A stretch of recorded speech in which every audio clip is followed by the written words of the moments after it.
Hello, everyone.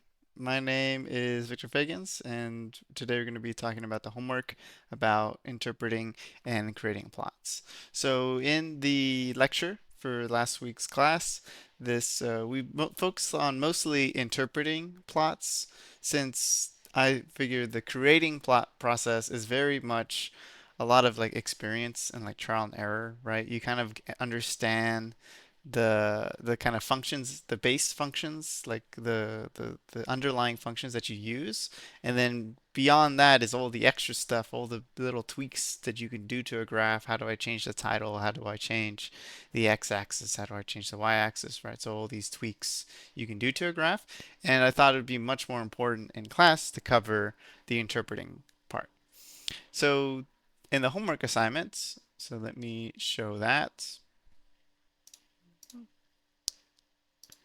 So the homework assignment, you'll be doing two things. You'll be creating plots and you'll also be interpreting plots. And I'm asking you to use create plots with ggplot2, right? ggplot2 is the kind of the specialized toolbox that we'll be using, right? It's the package that we'll be using to create plots, and it's very handy package. Has very powerful tools for plotting things. And yeah, so we'll be using it for this homework assignment. So I give an example here of kind of what the plot code looks like what is it like an essential lines of code and central functions used for creating a graph. And here it generally begins with this ggplot function, right? And then you give it your data, like what your data frame, right, as an R object. And then there's this geom functions. So there's a lot of different geom functions, which stand for geometry, and this is where you tell your R kind of what is it that I'm plotting, what goes on the x-axis, what goes on the y-axis, etc.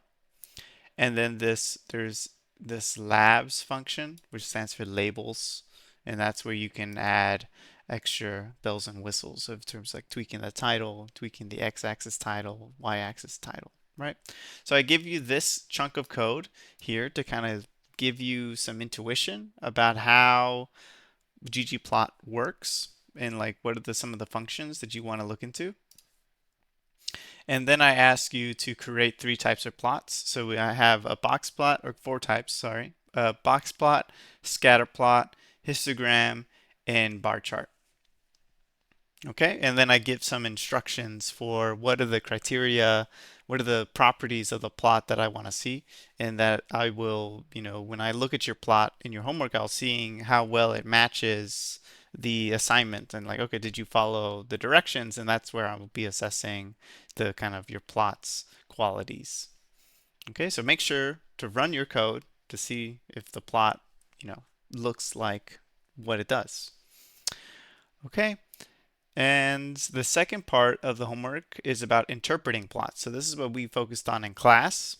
And so each of these questions and interpreting kind of give you something about the data set we'll be working with, which is the education data.csv. And then I want you to look, there's a little tab here, plot. So I want you to first kind of come up with a hypothesis. Like think of like, okay, this is what I think and this is the reasoning behind it. And then I made a plot that's related to this question to see, and then you're supposed to interpret that plot and then see does it support or does it disprove? What does it add evidence or does it not add evidence for my hypothesis? And so I want you to, if you press this little tab, you'll see the plot. So, and that's for scatter plot. And then histogram, I show the plot because I want you to just interpret the plot straight up and not have to come up with a hypothesis beforehand. You ready? This is more of like, I just want to see what the data tells me. And then the challenge is kind of trying to find some new information. So based off this previous question, what is something else that we can look into and trying to kind of feel like, okay, what can I graph or what can I look into to add information, particularly how maybe free and reduced price lunch affects math scores, right? So this is the homework assignment, and there's a lot of plotting, and with that, there's a lot of Googling, and that's completely fine. I put a link in the homework assignment right here called R Graph Gallery, which is a very handy resource. So I'm going to take a look at that tab right now. R Graph Gallery.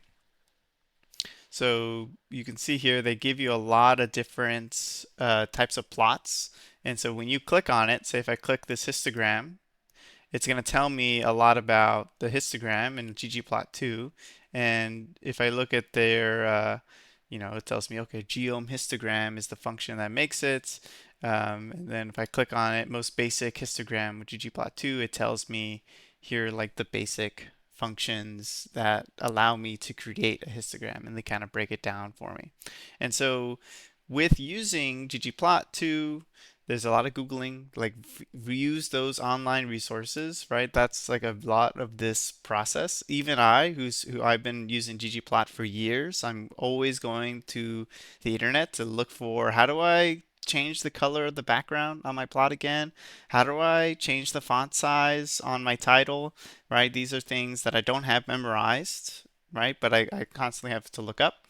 And so I'm kind of getting you guys to get that training to start looking into things because that's going to be a very important skill for when we start using these different packages and things.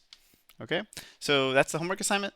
It's going to be in the same place where it always is in the Google Drive. There'll be a link, and as well as it'll be due on Friday, this coming Friday, which is the 14th. Yeah. So yeah. All right. See you guys.